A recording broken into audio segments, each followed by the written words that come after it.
سلامونه ستړي مشئ وخت مو په خیر پام وکړئ د یاران ټي وي یوټیوب چینل څخه د نن ورځې تازه او مهمو خبرونو ته. د قزاقستان د اوبیزو سرچینو د وزیر مرسیال وایي چې ښایي د کوشتیپې کانال د قزاقستان د اوبو امنیت ته زیان ورسوي.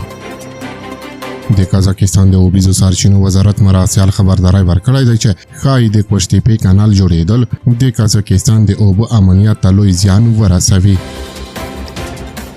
د ټایمز اف سنټرل ایشیا ورځپاڼې د راپور له مخې نوموړي ویلي دا کانال د سیر دریا د بهېدو کچه راکموي چې دا به د ارال پر بحر هم چې دا مهال په بد وضعیت کې د مستقیم اغیزه وکړي. نوموړی زیاتوي که څه هم افغانستان او قزاقستان ګډه پوله نه لري خو دا د کانال اغیزې ښایي ټولې سیمې ته وغځېږي.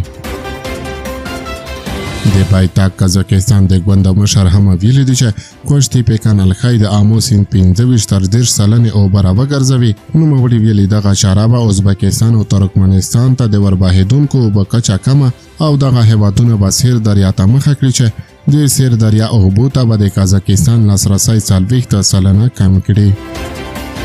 راپور زیاتوي چې د کوشتیپې کانال جوړېدل او د منځنۍ اسیا د اوبو امنیت ته احتمالي پایلې د استنا په وروستي نړیوال کانفرانس کې له مهمو موضوعاتو وې.